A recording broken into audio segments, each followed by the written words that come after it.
Hey, hey, hey! Are you like me and have a thing for purchasing pre-cut fabrics? I mean, they're so pretty, right? You see them in the store or you see them online and you get them home and you're like, oh, they're already pre-cut and I have the perfect project for them, but then realize you don't have a project.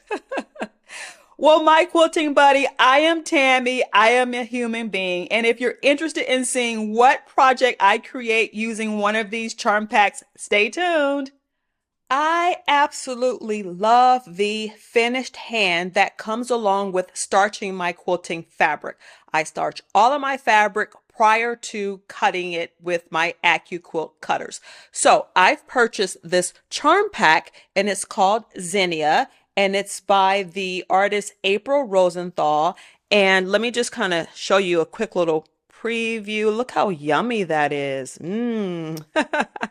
I am going to use my favorite starch, which is the linnet starch.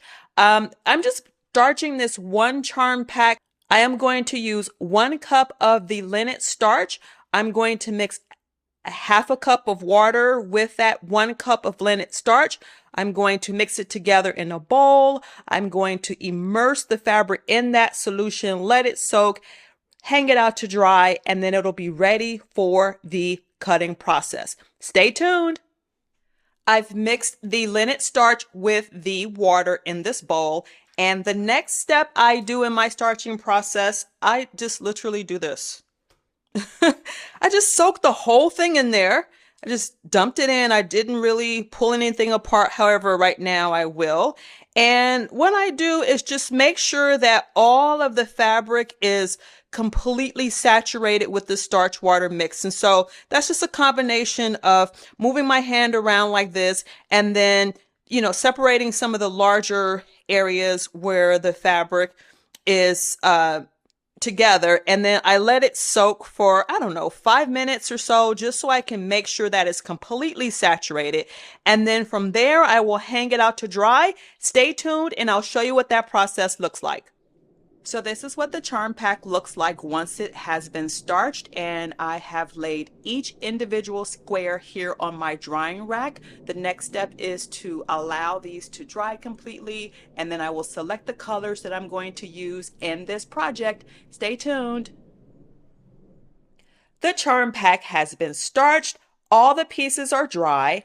And so what I've done is I've taken my color wheel and I've sorted the pieces of the charm pack in category of the main color. So for example, here are the greens, the blues, the purples, the pinks, the reds, the oranges, and the yellows. So my next step will be to pick colors that I like for my project, and then I will show you how I use the color wheel to select my solid colors for this project. Stay tuned. I've selected the 3 prints from the charm pack that I want to use for my project. Let me show you how I use the color wheel to come up with this combination of a purple, a green, and an orange. I am a huge fan of Moda grunge fabric. I have probably, I don't know, at least 20 different colors. So that's how I was able to sort of shop my stash to come up with this color combination for this project. So I was just kind of looking at my stash and said, oh, what's the primary color I'm inspired by today? And that primary color I was inspired by was the orange. Once I selected my primary color, I needed to decide, do I want to have one additional contrasting color or do I want 2 different colors? So I decided that I wanted 3 contrasting colors. So this orange here sort of, it's hard on camera, but it fits in this hue here, these 3 oranges. So I just went ahead and selected 22, which is this yellow orange.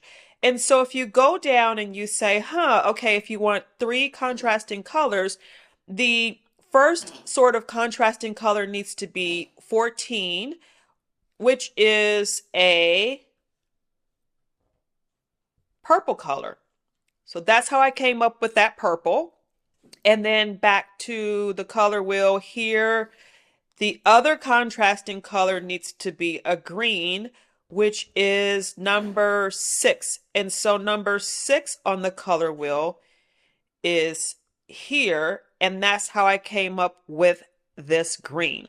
So again, I have several different colors of the Moda Grunge, and I just sort of picked the hues that felt good to me. And so this is what I came up with. So stay tuned so that you can see how I use all of these colors together in my project. Ta-da! The table topper is all completed. It measures approximately 27 inches horizontally by 9 inches vertically. I used my embroidery machine and a end-to-end design from Designs by Juju to create the quilted effect. On the back side, I used some upcycled upholstery fabric that I had around the house. And for the edges, I serged the ends of my project to create a finished look. What do you think? Comment down below and let me know. Thanks for joining me, and I'll see you in next week's video. Bye!